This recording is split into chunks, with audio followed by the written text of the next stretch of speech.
This week, America filed a case against an Indian citizen. His name is Nikhil Gupta.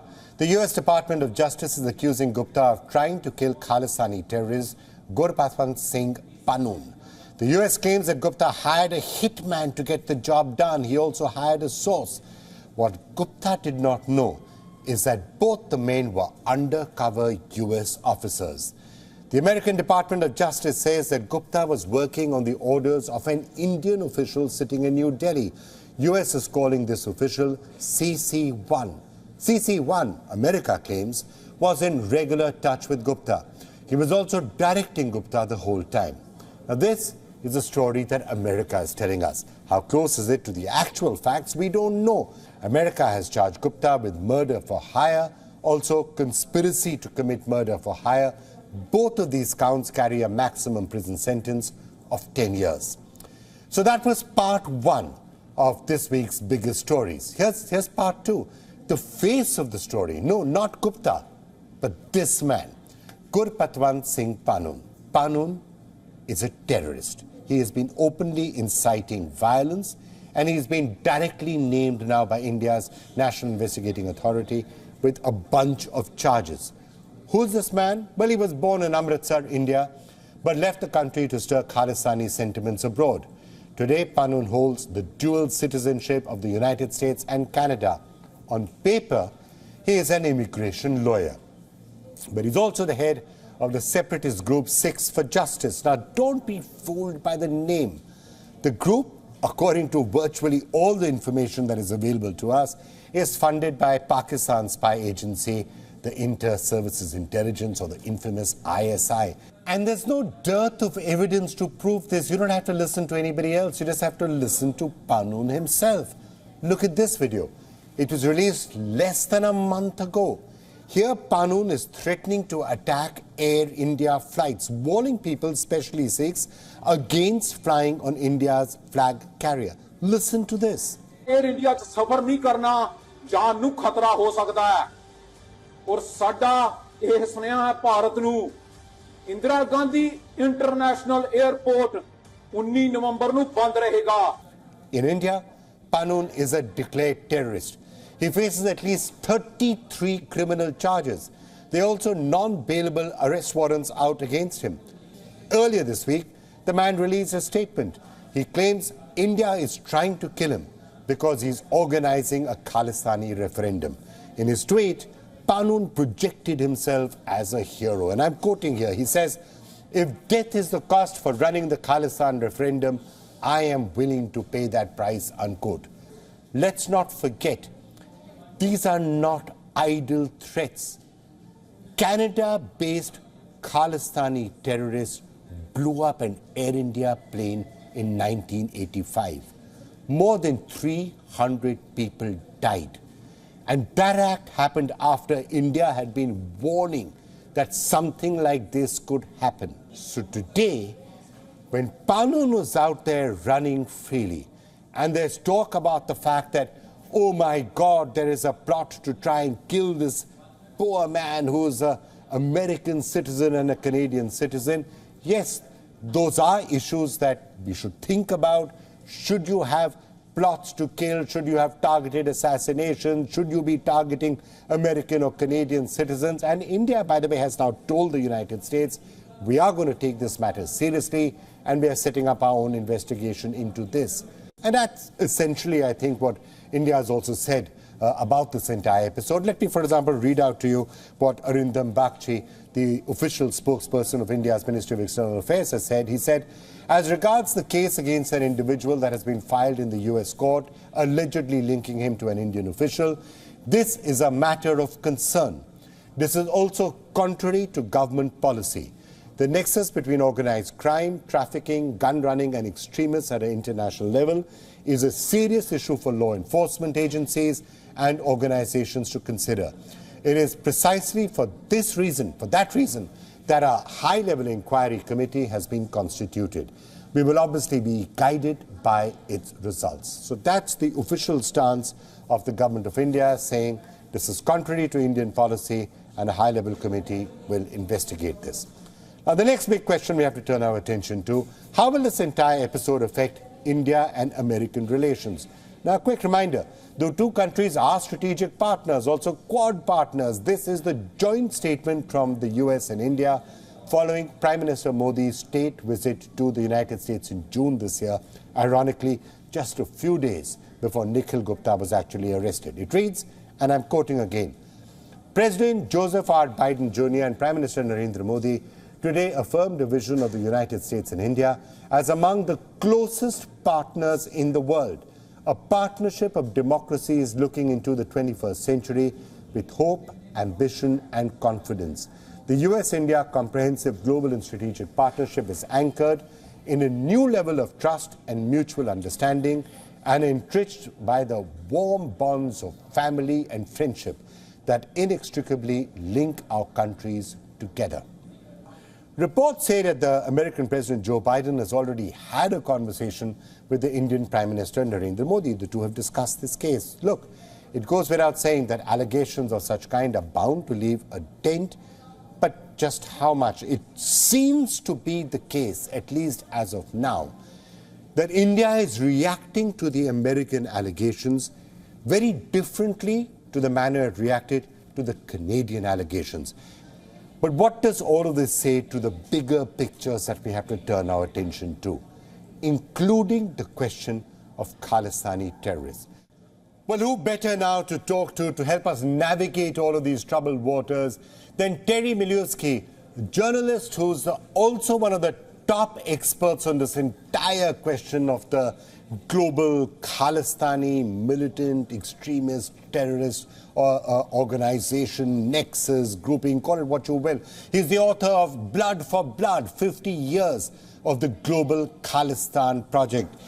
Terry, thank you so much for joining us. You know, what do you make of this fresh indictments that the Americans have come out with and the reports that are coming out of the United States right now, especially given the diplomatic ruckus that has been taking place between India and Canada? Well, I think it's got to give pause to all of those who said, aha, and a lot of Indians did say this, did they not, that Trudeau is blowing smoke, he doesn't have any evidence, and he's made a fool of himself. Well, apparently not.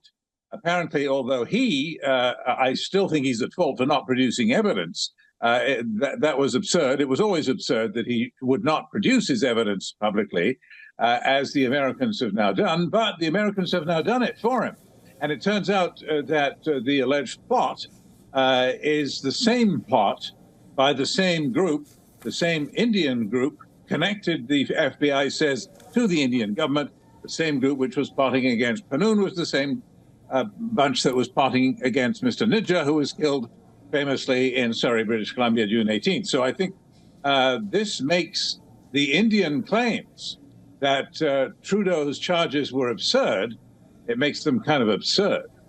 But Terry, of course, to be fair, it has to be said that this is just an indictment right now. It has to be proved. It has to go to trial. It has to be known what exactly happened. It has to be known what level the involvement was at, whether it was sanctioned at the high level, was it not sanctioned, did it happen at all? All of those questions still have to come out, and it will only come out as investigations proceed and as the trial happens. But coming back to that point about deftness and politeness and the way this was actually handled, does this perhaps explain why India reacted in such a strong and hostile manner to Canada? But when it comes to the United States, India said, okay, we're going to look into this. We're setting up a high-level committee. Yes, it does, because the Canadians left the Indians no way out. I mean, they directly basically accused the Prime Minister of involvement in murder. But the Americans didn't do that. They've left them a way out, and that's why the difference is so the reaction is so dramatically different. Now the Indians are saying, oh, of course, we'll take a look at this very seriously, and we're impaneling a high-level committee and what have you. And, of course, you can see a way out at the end of the road where there might be, in the end, a trial of some poor fellow who's been thrown under the bus, and he will, serve a light sentence and then quietly be released and given a gold watch for his retirement. And it'll all be settled in a diplomatic way. But the Canadians didn't leave room for that, did they? They said, no, the government is guilty. That's why the different reaction. Well, one question that's clearly been exercising a lot of people in India and for a period of time, look, whether or not there's evidence, whether or not there's a plot, whether or not there was actually an assassination. I think the overwhelming reaction in India has also been that if there is a plot to go and assassinate somebody like Pannun, at the end of the day, even if you assume that worst case scenario that it was actually done, there are people who will be saying that why is this philosophically, ethically, morally, legally any different to countries in the West doing it? Why is it any different from America killing Soleimani? Or why is it different from people being killed in drone strikes in Afghanistan or Pakistan, or for that matter, Osama bin Laden being killed inside Pakistan? You could argue that if somebody is a terrorist and somebody is inciting violence and there is no action taken against that person under the rule of law, then do you therefore invite extrajudicial action? And is extrajudicial action justified in that case? And does that principle then have to be applied globally? That's a particular viewpoint that you're hearing a lot of in India now. Well, we hear this argument a lot, and we're going to hear it a lot more now, aren't we? That everybody does it, and who's going to shed tears if the government goes out and kills terrorists? The millions of Indians feel the same way. In fact, they're probably, because if they find out that Modi was indeed involved in such an assassination plot aiming at terrorists, then millions of Indians will turn out and vote for him, won't they? And he'll win the election next year in a landslide. At the same time, there's a problem with this whole argument that, look, it's okay because they're terrorists. And the answer is, are Indian voters interested in voting for a world in which the guy at the top decides without any due process of law who's guilty, who shall live and who shall die, and send out assassins in friendly countries, in democratic countries, with the rule of law to rub people out? Well, yes and no, but looking at that entire talk of rule of law, how is it a fair world, or how is the rule of law applying? And as you know this, you've done so much work on this, India has been asking for a long period of time to take action against the Khalistani terrorists. Those concerns have been ignored for 30 to 40 years. You've written about it. You know how the ignoring of those concerns led to the blowing up of that Air India plane in the 1980s. No action had been taken against those people then. No action is being taken against people like Pannun right now. So in that sort of a situation where you're expressing concerns and no reaction is being taken, the practical course that countries in the West like America have taken in the past is to feel entitled to go and take out of those terrorists. But at the same time, they are saying that if somebody else does it, then it's wrong. That's the double standard that many people are questioning. Perfectly fair question. And there is hypocrisy enough to go around, is there not? Why is it okay when the West does it and it's not okay when India does it? Many Indians feel that way, and I think they have a fair point. There is a distinction, though, you can regard it as important or not if you like, between a country which has the rule of law, where if you present evidence that persuades, for example, a Canadian court that you should extradite this gentleman because he's got a record as long as your arm, because we have solid evidence that he was involved in this or that, and a situation where you don't have the rule of law. And, for example, the Pakistanis were not going to give up Osama bin Laden for trial in the West, were they? So your options are limited in a situation where you don't have rule of law. In rule of law, friendly countries know it's not done to send assassins from my country into your country to wipe out my critics. So taking what you said forward, would you think that it is fair to say that while obviously investigations into this so-called plot should continue and there will be an indictment and there'll be a trial in America, and Indian government has said, we're going to be looking into this as well, but at the same time, for the rule of law to work, do you think some judicial action should be taken against Pannun?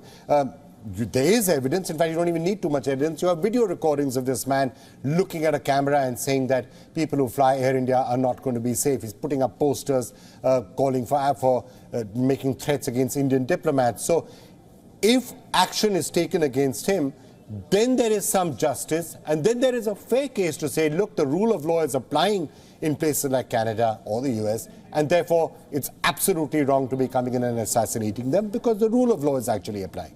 And so Canada is certainly guilty in the past of taking this far too lightly and not acting on requests, for example, for the extradition of Talvinder Parmar, the Air India bomber, where Pierre Elliott Trudeau, Justin Trudeau's father, famously said in '82, no, we're not going to extradite him for the murder of two policemen in Punjab.